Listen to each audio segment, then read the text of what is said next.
La recherche d'un bien, les visites, la découverte du quartier, les phases de négociation sont autant de situations où les clients vivent des expériences et des émotions fortes. Dans ces parcours, la 3D fait vivre de nouvelles expériences aux clients en rupture par rapport aux pratiques habituelles. Quelles sont ces innovations? Quels sont les nouveaux comportements et ressentis qu'elles génèrent? En quoi la 3D change et améliore l'expérience client? Un tas de questions auxquelles vont répondre Frédéric Mittet, directeur Assemis Conseil, et ses intervenants que je lui laisse le soin de présenter. Bonjour à tous. Donc, nous accueillons 5 startups, je crois, qui ont toutes à peu près le même âge d'ailleurs, 3 ans à peu près, c'est ça. Vous corrigerez si ce n'est pas exact. Et nous allons effectivement parler du rôle de la 3D, mais nous allons aussi parler d'expérience client dans l'immobilier. Quand on parle de parcours client dans l'immobilier, ça renvoie à des expériences qui peuvent être très différentes. J'achète du neuf pour y vivre, j'achète du neuf pour investir, je loue, je rénove mon logement. Ce sont des parcours où les clients vivent des choses très différentes. Et nous allons un peu discuter de comment la 3D impacte ces différents parcours. Donc, si je suis un client que j'achète dans le neuf pour y vivre, quelle est la première question que je me pose? C'est où acheter? Avant de dire quel bien acheter, c'est où acheter. Alors David, est-ce que la 3D déjà va m'aider à choisir un peu mon quartier avant de choisir mon bien? Bonjour à tous. Donc moi je suis David Benbassa et je dirige bienici.com. Vous pouvez venir nous voir quand vous voulez. On parle de 3D, on parle d'expérience client, d'innovation. C'est vrai que la 3D doit servir d'expérience client. Ça, c'est quand même quelque chose d'essentiel. Ce qu'on a voulu faire sur Bienici, c'est effectivement travailler cette expérience client et il nous est apparu, notamment dans la recherche immobilière, que forcément la cartographie, mais aussi la 3D, apportait vraiment une expérience différente. Différente parce que ça permet tout simplement de faciliter la recherche, de la rendre plus rapide, plus simple, plus efficace. Vous arrivez sur une cartographie, vous rentrez dans un zoom, vous vous rapprochez du quartier puisque vous allez chercher non seulement un appartement, mais aussi un lieu de vie, un environnement dans lequel vous allez vous sentir bien. Donc la 3D vous permet effectivement de voir cet environnement se monter devant vous, que vous cherchez dans l'ancien ou dans le neuf. Ça vous permet aussi d'identifier l'environnement, les réseaux de transport, les points d'intérêt. C'est des choses qu'on arrive à positionner dans un environnement en 3 dimensions. Ça facilite la recherche immobilière. Ça vous donne une expérience de recherche complètement différente. On parle de l'ancien, mais on peut aussi parler du neuf, parce que là, il y a un vrai intérêt. Ça veut dire que non seulement vous allez voir le quartier, mais on va donner corps aux futurs projets qui vous intéressent. Permettre à des promoteurs de donner vie, de rendre matériel le programme qui n'est pas encore construit. Là, il y a un vrai intérêt de la 3 dimensions. Donc, on parle de quartier, on parle effectivement du programme qui va être modélisé. Vous allez pouvoir tourner autour, vous allez pouvoir même le visiter. On a ici quelques exemples. Ça va vous donner une idée précise, ça va vous permettre de vous approprier votre futur bien. La 3D, dans ce phénomène de recherche, c'est ce que ça va vous apporter, on va dire, en premier niveau. D'accord, donc là j'ai choisi mon quartier grâce à la 3D. Jeanne, donc maintenant j'ai envie de regarder un peu les biens, de les visiter. Qu'est-ce que ça change la 3D pour le client? Ça change qu'effectivement, on peut se projeter. Donc, moi, c'est Jeanne Massa, Habitéo, et la même chose, vous pouvez venir découvrir sur le stand. Mais très clairement, la 3D permet, notamment sur le neuf, de pouvoir se projeter, de pouvoir visiter. On ne pouvait pas jusque-là, on devait se projeter sur un plan 2D, c'est complexe, c'est pas donné à tout le monde.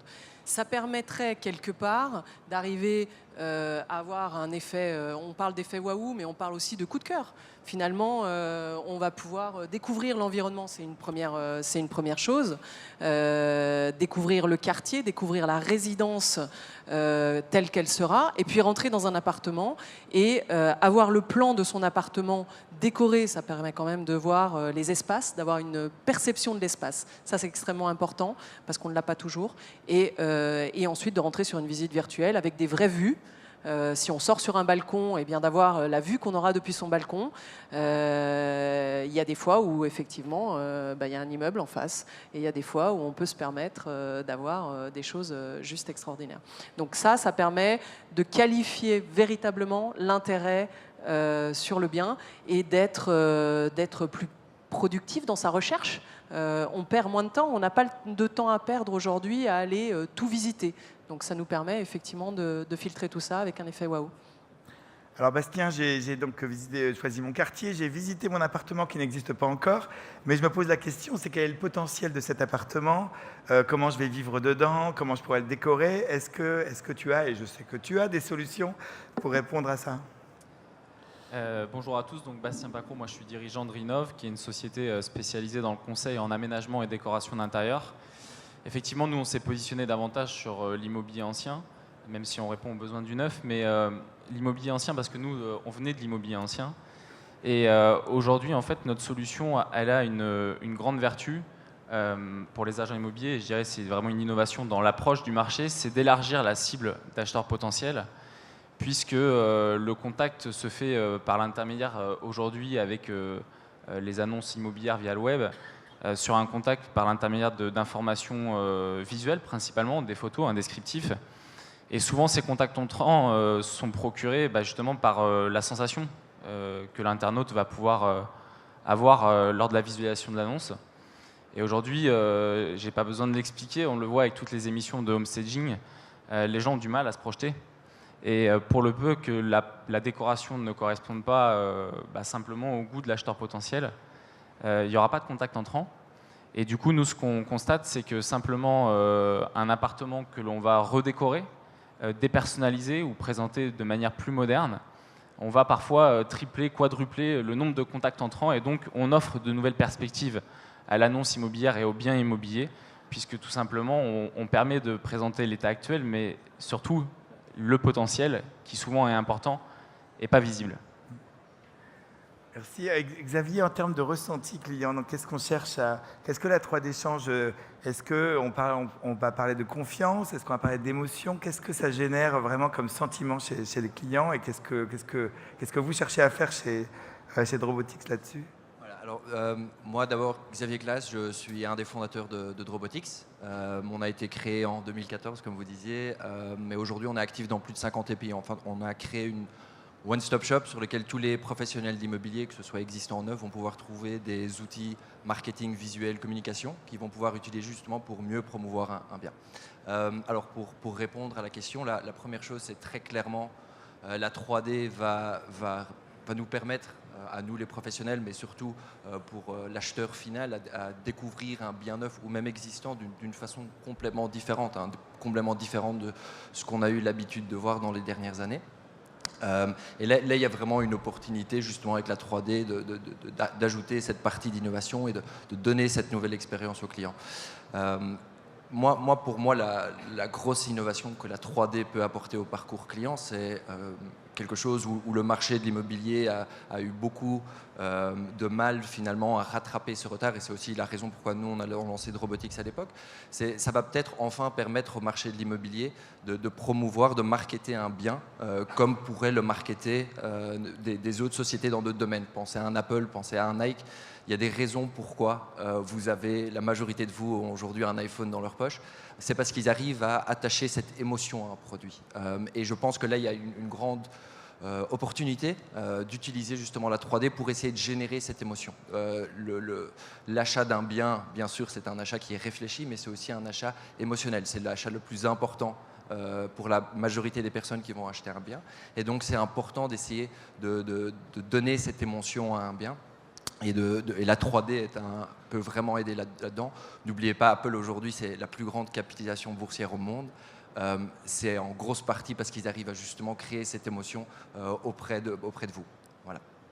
Alors si je continue mon parcours, donc j'ai choisi mon quartier, j'ai choisi mon appartement, je l'ai décoré, j'ai eu des émotions fortes.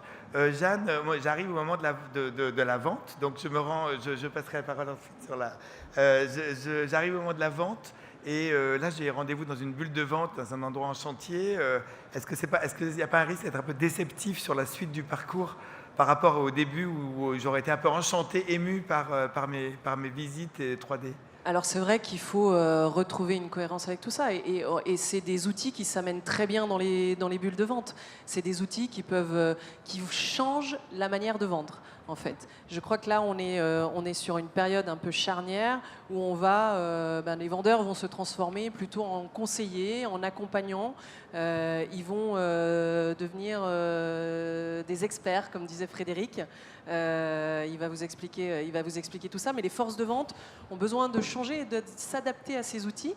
Et se créer des showrooms. Habiteo a fait une bulle de vente éphémère qui se déplace dans un truck, mais où on vit toutes ces expériences et qui mettent en avant, même sur un chantier, la vision de ce que va être la résidence de demain. Donc c'est une nouvelle forme de vendre qu'il faut intégrer. On n'élimine pas les forces de vente, loin de là. Même si demain on est sur de la transaction online, elle sera accompagnée, mais avec un accompagnement qui est différent. Très bien, merci. Et Frédéric, donc ensuite, j'ai acheté mon appartement, il se construit. Est-ce que la 3D a également un impact sur la suite du parcours ? Bonjour, moi je suis Frédéric Toquin, le directeur digital de Quartus, qui est un promoteur immobilier qui se positionne comme une start-up de l'immobilier. Donc effectivement, une fois qu'on a choisi son appartement, et je rebondis sur ce que tu disais sur la visite en 3D, pour moi aussi l'avantage de la 3D, je reviens légèrement sur ce point, c'est qu'elle permet une visite aussi à plusieurs. Et ça aujourd'hui, c'est un élément qui est quand même constitutif d'un acte de vente, d'autant plus que sur les technologies 3D, les enfants sont très prescripteurs. Et donc effectivement, ça va faciliter aussi l'appropriation d'un lieu de vie par une famille en entier, pas uniquement par une seule personne. Et une fois que le logement a été construit, effectivement, la 3D permet aussi plusieurs choses. Un, à l'utilisateur de continuer à visualiser l'avancée de son projet, que ce soit dans le réel, avec de la photographie toute simple, mais aussi de visualiser l'avancée de son appartement en 3D.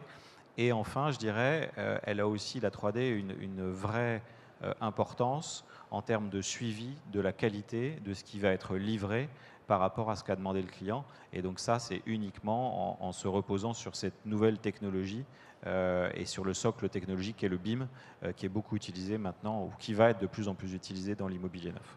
Ça veut dire que je peux vraiment voir mon appartement se construire, avoir des images Alors aujourd'hui, c'est déjà le cas. Vous pouvez voir sur certains de nos programmes, je pense à Faubourg 94 par exemple, qui est un des programmes qui est en cours de construction. Vous pouvez suivre l'évolution du chantier en temps réel, aujourd'hui en photo. Et l'objectif, évidemment, ce sera de passer aussi à une vue intérieure, puisque vous avez une vue générale, mais vous ne voyez pas l'intérieur. Donc on va y arriver progressivement. D'accord. Donc on a parlé beaucoup de 3D, donc de visite sur un site où là j'utilise une tablette. Il y a aussi la réalité augmentée. Qui veut dire un mot là-dessus peut-être Jeanne, sur l'utilisation de... La réalité augmentée, c'est aussi, ça fait partie de ces nouvelles technologies, ça fait partie de l'expérience, ça fait partie de l'émotion qu'on peut créer, parce qu'effectivement, avec de la réalité augmentée, vous allez pouvoir, avec une tablette, donner vie à ce plan 2D qui finalement est un morceau de papier. C'est basé sur les mêmes technos, sur les mêmes modèles, mais vous pouvez donner vie, le voir apparaître sur vos téléphones. C'est vrai que c'est des outils, la 3D, je reviens sur un point, c'est des outils extrêmement collaboratifs, c'est des outils de partage, c'est des outils qu'on peut emmener avec nous dans un téléphone, sur une tablette, etc., qu'on peut facilement transmettre à ses clients. Donc le suivi de l'expérience, il va jusqu'au bout et il aide à la décision d'achat. La réalité augmentée, elle est intéressante sur 2 points. Quand vous êtes sur un chantier pour montrer avec une tablette ce que ça sera demain, sur des bureaux qui doivent être complètement réaménagés. Là, je pense à Rinov. Vous pouvez donner image en passant simplement sur les murs de ce que ça va être demain. Voilà, c'est ça la réalité augmentée. Juste un mot effectivement sur la réalité augmentée, la réalité virtuelle, toutes ces notions de 3D, en fait elles sont toutes pertinentes, il faut juste que vous sachiez à quels besoins elles doivent répondre. Ça je pense que c'est l'enjeu, on parle d'expérience, on parle de ça. On pourrait empiler les phénomènes 3D, mais quelle est l'histoire qu'on veut raconter et à quel moment on doit le dire et comment récupérer son client. Nombre de promoteurs ou d'agents immobiliers se disent aujourd'hui, je ne vais pas tout donner, si je donne tout, ils ne viendront jamais me voir. L'enjeu quand même, et le but, même si effectivement on parle de vente à distance, même si l'usage n'est pas encore là, ça va venir. C'est comment utiliser ces éléments en 3D, cette innovation, pour qu'on ajoute à chaque fois une expérience différente au client dans son parcours. Donc effectivement, il y a au départ dans la recherche, on donne des éléments, on fait de la visite. Après, il faut lui raconter une autre histoire quand il vient en point de vente. Et je pense que c'est aussi toute la problématique. Point de vente, promoteur ou agent immobilier, c'est la même chose, hein. Les agents immobiliers qui font des visites virtuelles, des visites de biens, se disent c'est très bien, je vais donner plus d'informations, mais ça va avoir une incidence très certainement sur le volume de contacts qu'il va générer. Il a visité virtuellement le bien, ça veut dire qu'il s'est fait une idée, est-ce que le bien va lui correspondre ou pas? Après, il faut être en mesure de lui raconter une autre histoire pour le convaincre de venir sur le point de vente. La relation humaine va être primordiale dans cette transaction. Ce que disait David, c'est effectivement qu'aujourd'hui, il y a une démultiplication de toutes les informations que vous allez fournir sur Internet. Aujourd'hui, un utilisateur, s'il a besoin de découvrir un quartier, il va utiliser Bien Ici, il va utiliser Google, il va utiliser plein de sujets. Donc, quelle est la valeur finalement que vous allez pouvoir apporter, vous en tant qu'agent ou en tant que promoteur? Ça, c'est la vraie question. Et donc, si vous fournissez plus d'informations sur Internet parce que c'est ce que les clients veulent, quelle est l'expérience que vous allez offrir dans le point de vente, en agence, et comment vous allez utiliser qui des services de décoration, qui d'autres services de visualisation en 3D, de visite virtuelle, de visite 4D, peu importe, sur un point de vente, et qui vont faire la différence pour transformer en acte de vente, pour convaincre votre client, parce que finalement, tout ça est aussi basé sur un besoin de l'utilisateur de se projeter dans sa vie future et dans son futur appartement ou son future maison. Moi, j'ai un petit complément d'information peut-être sur la partie plutôt immobilier ancien qui nous concerne davantage. Sur le rôle de la 3D dans le parcours client, c'est la relation entre l'agent immobilier aussi et le client donc particulier, puisque le métier d'agent immobilier, c'est un métier pour lequel finalement le particulier n'a souvent pas une bonne perception de l'ampleur des tâches et de la responsabilité des tâches inhérentes à ce métier. Il y a une grosse partie de l'iceberg qui est quand même immergée sur toute la partie estimation du bien, le prix, la stratégie de communication, la stratégie de commercialisation. C'est des choses qui sont visuellement pas très visibles et tangibles en fait pour les particuliers. D'où l'image d'agent immobilier qui était de dire on ouvre une porte, on dit à droite, c'est voilà. Ça c'est quelque chose. Aujourd'hui la 3D qui permet de créer du lien parce que déjà c'est une approche qui est nouvelle, qui est digitale, qui joue sur les émotions comme le disait Xavier et qui permet aussi d'avoir quelque chose de tangible à montrer. Sur la capacité justement à valoriser et à accompagner aussi un acquéreur dans ses recherches, puisque ça facilite ses recherches du fait qu'on mette en avant le potentiel du bien et potentiellement qu'on lui démontre que ça peut correspondre à ce que lui il attend en termes de mode de vie. D'accord. Est-ce que alors donc la 3D crée quand même beaucoup de transparence, c'est-à-dire que par rapport à des plans 2D, on se projette dans le bien, on voit beaucoup plus clair, on se projette dans son projet. Et donc, qu'est-ce que ça change par rapport au promoteur? Est-ce que ça oblige pas à être transparent sur l'ensemble des sujets? Frédéric, peut-être? La transparence est aujourd'hui alors la vertu qui a été prononcée par Mark Zuckerberg de Facebook. Hein, c'est pas moi qui l'ai donné. Donc effectivement, je dirais que plus on va être transparent tout au long d'un parcours client, que ce soit au moment de la vente, et se pose du coup la question aussi de est-ce que ma vue 3D va devenir contractuelle? Parce qu'effectivement, est-ce qu'elle est engageante? Est-ce que c'est une image qui est fournie juste à des fins d'information ou de marketing? Donc il y a finalement, tout ce parcours client doit devenir transparent parce que transparence n'est pas vertu tout le temps, mais elle a vocation à donner la bonne information au bon moment au client. Et donc, elle doit aussi être maîtrisée. On est d'accord sur ce point. Par contre, la 3D, ça a un coût. Tu voulais intervenir, Jeanne? Juste sur la transparence, c'est qu'à un moment donné, c'est vrai que, encore une fois, on va dans la simplification des choses. La transparence, c'est aussi la transparence des prix, la transparence de la disponibilité, la transparence. Et il est important aujourd'hui de simplifier la vie du client. Et la vie du client, encore une fois, s'il doit prendre le temps de tout visiter et d'aller voir un bien sur lequel il sait que c'est un prix à partir de, c'est un peu complexe, même si après, en bulle de vente, il y a des vendeurs extraordinaires qui sont capables de tout transformer. Quand le bien qu'on a vu sur Internet n'est pas disponible, l'effet déceptif est plus compliqué à rattraper. Donc c'est ça aussi la transparence, c'est pas seulement de la transparence dans la 3D, c'est aussi de la transparence dans les informations qui finalement sont celles du digital. On a l'information en temps réel, il faut pouvoir la donner. Et puis c'est de la transparence aussi dans tout ce que vont être les options qui vont être données sur le bien. Et là, on rentre dans des configurateurs, on rentre dans ce genre de choses, dans de la personnalisation d'appartements.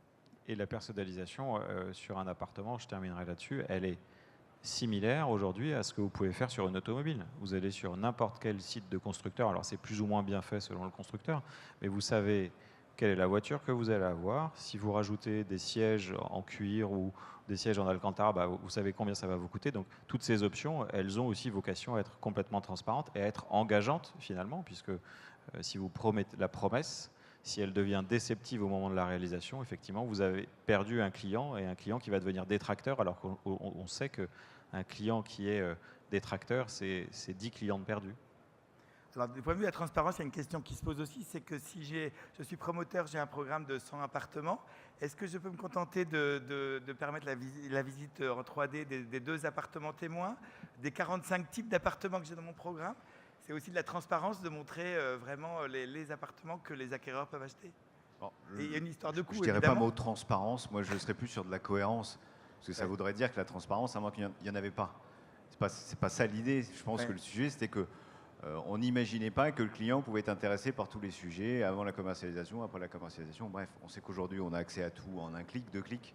L'important, c'est d'avoir de la cohérence dans le schéma. Pour répondre à la question sur est-ce qu'il faut faire les visites virtuelles sur tous les lots du programme, etc., je veux dire que ça dépend du programme, ça dépend, on en a parlé, de la cible à qui on s'adresse. Est-ce que ce sont des investisseurs? Est-ce que ce sont des primo-accédants? Comment il faut les aborder? Est-ce que c'est un programme qui est moi je dis plombé, c'est-à-dire que qu'il y a beaucoup d'appartements qui sont similaires, dans ce cas-là, c'est peut-être pas forcément nécessaire. Et puis il y a toute la politique commerciale et marketing du promoteur qui joue. C'est-à-dire qu'aujourd'hui, là on parle vraiment de promoteur, c'est-à-dire que certains ont plutôt une volonté de présenter tous les lots du programme et de tout présenter. Certains autres ont une politique commerciale de dire je vais juste présenter les typologies des biens et une tranche de prix. C'est une façon d'aborder le marché et ses clients. Chacun fonctionne un peu comme il veut, il n'y a pas de règle. Nous, on préfère effectivement que chaque appartement étant différent, il vaut mieux les faire tous. On ne va pas se mentir, hein, c'est sûr. Mais ça dépend de la logique commerciale. Par contre, est-ce que le coût de la 3D est aujourd'hui un frein pour le promoteur à proposer des visites virtuelles dans tous les appartements? Je peux le faire, ça me fait plaisir. Bien sûr que non. Le prix aujourd'hui, mais plus ça va aller, j'ai envie de vous dire, moins ça va être cher parce que la technologie avance, parce que les process sont meilleurs, parce que les temps de calcul vont plus vite, parce que ce que vous voulez.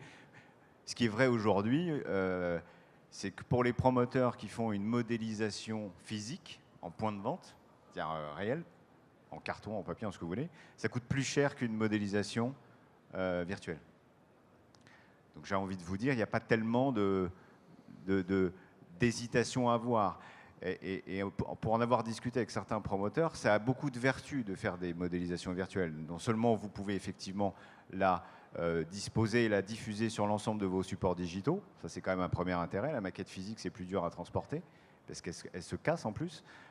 Et deuxième chose, le commercial a la main sur la démonstration, a la main sur la navigation. Quand vous êtes autour d'une table avec une modélisation 3D, bon, pour en avoir fait l'expérience, c'est-à-dire que je me promène, je vais autour de la table, c'est joli, on peut se dire, bah, tiens, ah oui, mais là, c'est-à-dire qu'on se fait ses propres arguments et contre-arguments. Ce n'est pas le commercial qui va guider la vente. Et on en revient un petit peu effectivement au sujet de toute cette digitalisation, cette 3D. Elle est très bien, elle fait évoluer le marché, c'est une bonne nouvelle, elle répond aux besoins du client, je pense, mais il va falloir l'accompagner avec un accompagnement commercial, un accompagnement marketing pour améliorer les méthodes de vente et savoir comment utiliser ces outils. Vous ne pouvez pas donner n'importe quel outil à n'importe qui. Et Xavier, est-ce que les maquettes 3D tuent les maquettes physiques ou pas? Ou c'est complémentaire ou...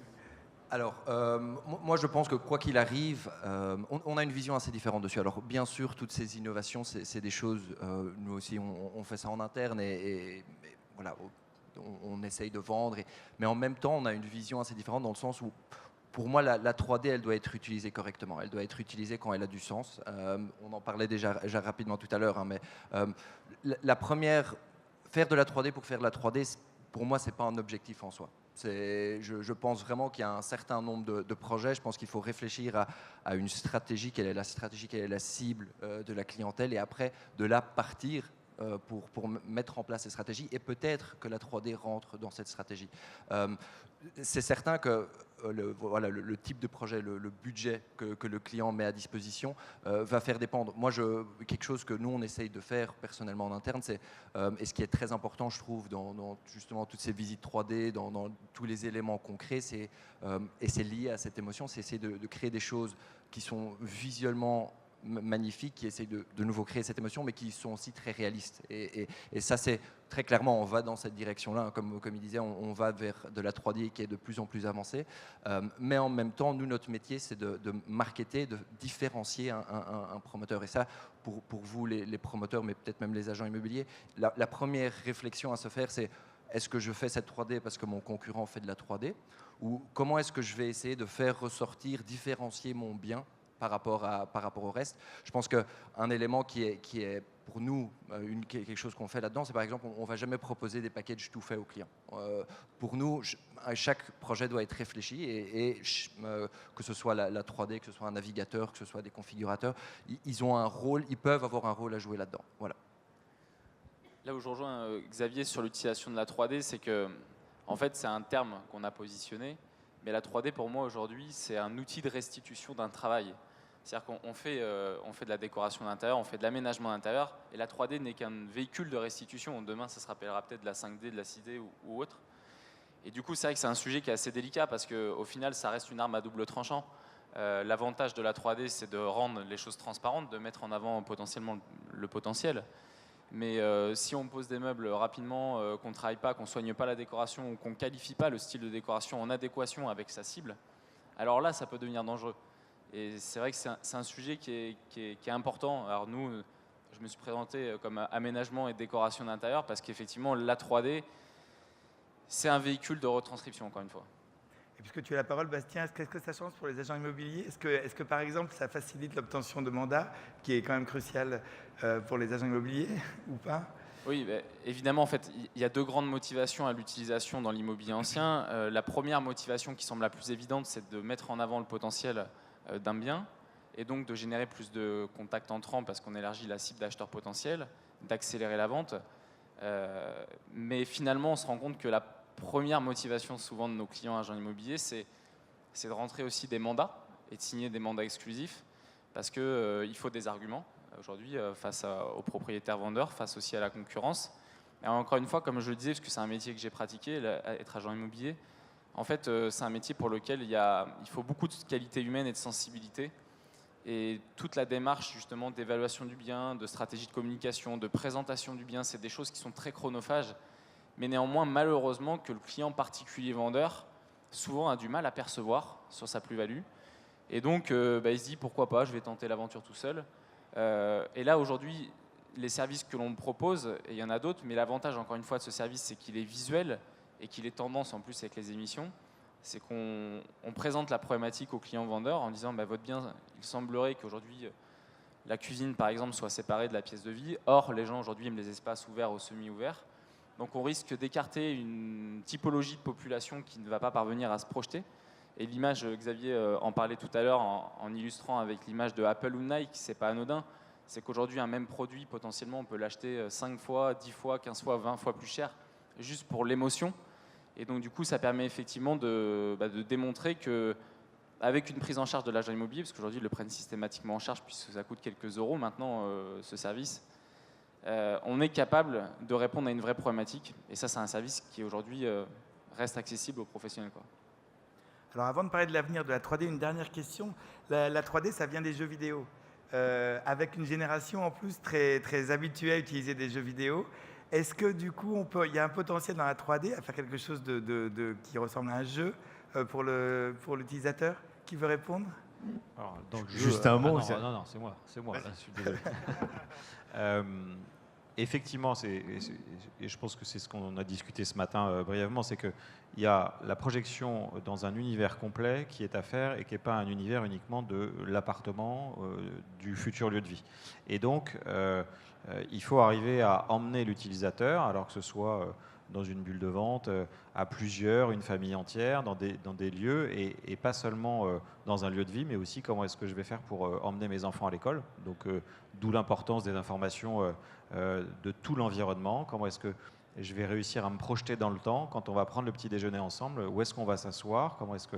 Donc, il y a vraiment toute cette dimension-là, et cette dimension, elle devient ludique. Et si on laisse finalement ce côté ludique et l'utilisateur s'approprier ce côté ludique, finalement, je pense qu'on a fait la moitié du chemin. Et c'est pour ça, d'ailleurs, à ce propos, que Quartus a racheté cet été une société qui s'appelle FPX, qui est une société spécialisée dans la création de jeux vidéo et qui accompagne des utilisateurs. Alors, ils font de l'événementiel du jeu vidéo. En ce moment, ils préparent un événement avec des zombies, donc qui est très très éloigné finalement de l'immobilier, mais enfin, en tout cas je l'espère.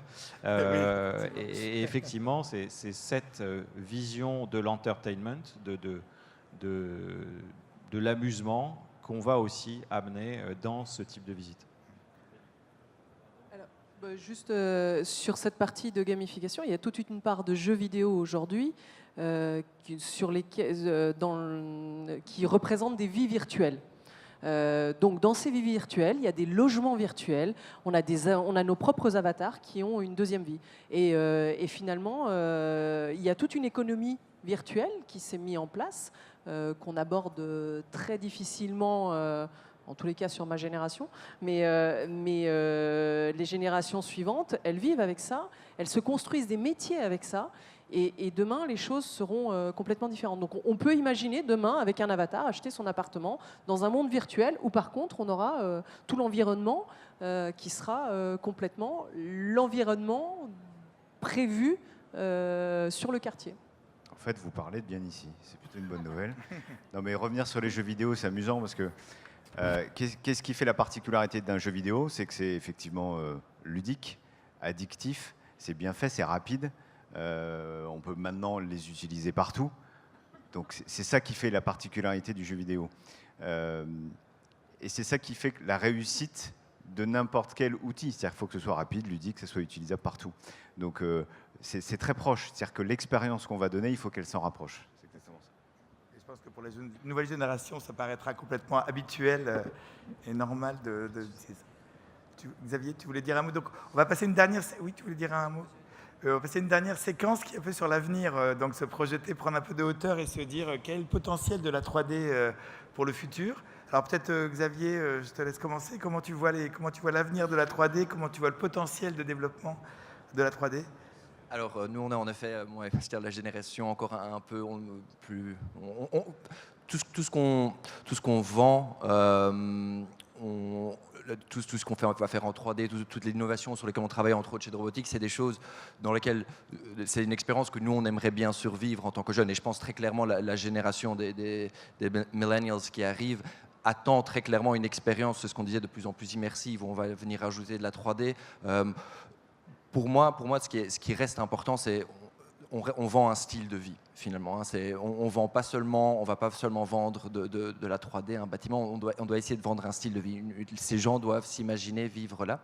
Par rapport à l'innovation, très clairement, nous aussi, on travaille chez nous, on avance sur de la réalité augmentée, réalité virtuelle, comme on disait, va aller de plus en plus loin. Pour moi, ce qui reste important, c'est que les gens vont pouvoir vivre cette émotion. Et il ne faut pas oublier, aujourd'hui, la majorité de vous n'a pas un casque de réalité virtuelle quand ils rentrent du métro. Donc n'oubliez pas, aujourd'hui, il faut encore se concentrer sur le numérique. On est sur quelque chose où les gens vont chercher un bien par téléphone de plus en plus, mais aussi à la maison sur l'ordinateur. Donc c'est très bien. Nous aussi, bien sûr, on pousse sur toutes ces technologies de réalité virtuelle et c'est des éléments vers lesquels on va avancer plus vite qu'on le pense. Mais en même temps, il ne faut pas oublier là où se situent nos clients aujourd'hui. Et aujourd'hui, le client, il se situe dans le métro en train de regarder pour son bien directement sur son portable. Et donc, il faut préparer tout son marketing autour de ça et penser à comment est-ce qu'on va faire rentrer ces leads qui sont qualifiés directement dans le système. Voilà. Alors David, j'ai envie d'achaler en montagne, dans un endroit avec une topographie compliquée. Est-ce que la 3D peut m'aider aujourd'hui ou est-ce qu'elle peut m'aider, ou est-ce qu'elle pourra m'aider demain ou est-ce qu'elle est déjà prête à ce que je me rende compte de la situation de mon chalet dans la vallée? C'est vrai que la plupart aujourd'hui des cartes que l'on voit et de la représentation des modèles 3D sont à plat. À plat ou avec un petit sabot, parce que c'est compliqué toujours de mettre le programme dans son futur environnement. Parce que ce qui lui manque, c'est la topographie du terrain, c'est le relief. Donc ça fait partie des éléments de 3D sur lesquels on travaille, qu'on va proposer, justement pour reparler de lieu de vie, pour reparler d'environnement, pour reparler d'expérience. Donc ça, effectivement, c'est des choses qui arrivent. La technologie, la vitesse des processeurs vont nous aider à aller plus vite. Aujourd'hui, c'est quasiment prêt chez nous, mais pour que l'expérience soit belle, il faut que ça continue à être rapide et utilisable sur tous les supports. Donc j'espère que d'ici la fin de l'année, ça sortira. Mais pour rejoindre ce que disait Xavier, ce qui est important aussi par rapport à la 3D de demain, finalement, elle nécessitera moins d'outils. Les casques, c'est sympa, ça donne un peu mal au cœur. Demain, l'expérience, elle se fera sans ces outils. C'est-à-dire que les écrans seront déjà beaucoup plus avancés. Ça existe déjà, hein, mais ça fait partie des prémices de la 3D de demain. C'est-à-dire qu'on la visualisera directement sur un écran. Bastien, avec la 3D de demain, donc justement, je vois ma déco, mais souvent, ce sont des meubles de standing qui valent assez cher. Est-ce que je peux vraiment me projeter dans une déco qui est abordable pour moi, qui est réaliste et passer au réel? Est-ce que c'est possible aujourd'hui? Est-ce que ce sera possible demain? Ouais, nous, un des sujets qui nous tenait à cœur, c'est la 3D de demain, donc maintenant d'aujourd'hui, puisqu'on vient de le développer. C'est de permettre en fait, à nos clients de passer du virtuel au réel. Parce qu'on est toujours en train de parler d'environnement virtuel. Et finalement, nous, les remarques qu'on a souvent eues de nos retours de clients, c'est que c'est joli ce que l'on présente, mais combien ça coûte concrètement réalisé? Alors nous, on n'intervient pas en tant que promoteur, donc plus sur l'aspect plutôt mobilier et décoratif. Et du coup, depuis peu de temps, ça fait maintenant 3 mois, tout l'aménagement 3D que l'on propose, l'ensemble des éléments, qui soient matériaux, éléments mobiliers ou éléments décoratifs, disposent tous d'une référence marchande. Et donc, l'utilisateur peut concrétiser son projet de manière réelle, puisque tout est commercialisable en vente. Et les produits référencés, pour notre part, ont été modélisés sur des marques plutôt mass market, type La Redoute, Maison du Monde, Ikea, plutôt que du Ligne Rosée, du Roche-Beaubois, généralement qu'on trouve dans les bibliothèques 3D, où là, si on veut passer au réel, d'un seul coup, on va écrémer une grosse partie de la population, et finalement, on n'est pas en phase avec notre cible. Donc pour moi, en tout cas, c'est notre combat de la 3D de demain. C'est pas tellement l'expérience utilisateur, parce que je pense qu'aujourd'hui, le vrai enjeu, c'est de viser au plus juste sur le style de décoration et le mode de vie, comme le disait Xavier aussi, le style de vie. Mais l'enjeu, c'est de permettre à un moment donné de concrétiser du virtuel et de le matérialiser physiquement. Donc réalisation, achat de produits, achat de matériaux, achat de meubles, et réalisation de travaux, en tout cas pour la partie ancienne, qui nous concerne davantage. Ok, très bien. Alors Frédéric, tu nous as annoncé une révolution ce matin. Donc quelle est cette révolution à venir? La révolution, c'est pas tant finalement la 3D aujourd'hui, c'est plutôt, on est déjà en train de réfléchir à la 4D. C'est comment est-ce que je vais pouvoir me projeter, pas seulement à un moment T dans un bien, mais aussi comment je vais pouvoir me projeter dans le temps, comment est-ce que je vais pouvoir l'aménager à un moment T, mais aussi à un moment T plus 1, à un moment T plus 2. Et donc, tous ces éléments-là, finalement, c'est permettre à l'utilisateur de mieux appréhender sa vie de demain et de pouvoir l'anticiper au maximum. Et donc, mais tout ça ne peut passer que par un socle technologique qui aujourd'hui est complètement hétérogène. Quand je veux faire une maquette ou quand je veux intégrer un plan sur une carte ou peu importe, aujourd'hui à chaque fois je refournis les mêmes éléments et effectivement des éléments papier, de plans en 2D, et tout le monde va recréer l'intégralité de la 3D. Et effectivement le socle technologique qui est commun et qui est de plus en plus le sujet de discussion dans la promotion, c'est le BIM, le Building Information Modeling, qui va permettre justement de pouvoir intégrer l'intégralité de la chaîne de valeur beaucoup plus. Qu'est-ce que c'est le BIM? Le Building Information Modeling, c'est la modélisation finalement de l'intégralité, non pas d'un bâtiment en 3D, mais de l'intégralité des objets qui composent ce bâti, et que ce soit le bâtiment dans son gros œuvre jusqu'à la vis qui va permettre de fixer un interrupteur. Donc forcément, on a une vision dans le temps de l'évolution d'un bâtiment qui va permettre finalement, à partir de cette donnée 3D, de recréer l'intégralité de la chaîne de valeur tout au long du cycle de vie d'un bâtiment, au moment de sa construction. Et puis les préoccupations environnementales sont aujourd'hui de plus en plus fortes, et donc aussi au moment de sa déconstruction. Très bien.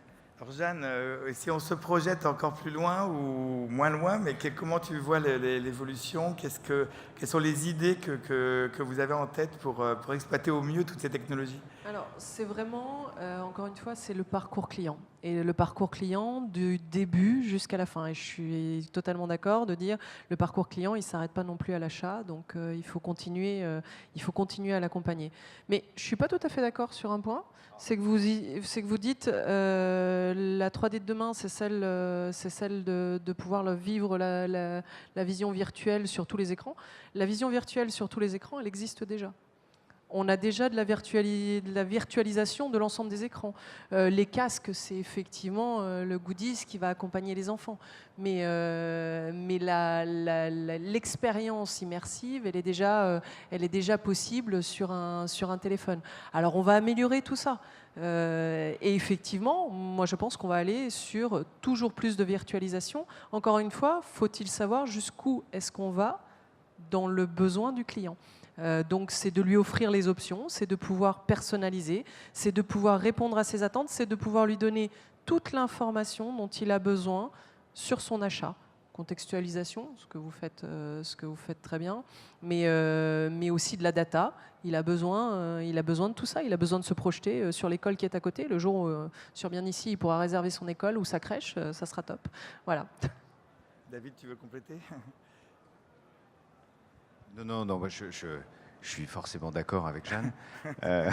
C'est juste sur l'immersion. Demain, les écrans seront en 3D directement, et donc l'immersion sera plus complète. Non, moi, j'aurais juste envie de dire que la 3D fait partie maintenant de vos outils, que vous soyez agent immobilier ou promoteur. Ça fait partie de l'habitude, en tout cas des besoins de nos clients, des particuliers, quels qu'ils soient, pour découvrir un bien, dans un aspect de démonstration, dans un aspect de séduction.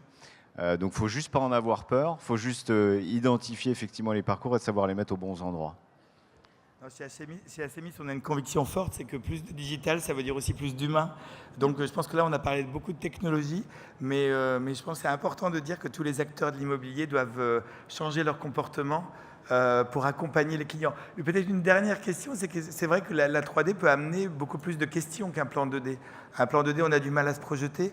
Donc est-ce que quand je fais une visite virtuelle ou quand je ne vais pas avoir un risque d'avoir un client beaucoup plus inquiet finalement que s'il n'avait pas eu cette visite et donc peut-être un besoin d'accompagnement plus fort, Frédéric?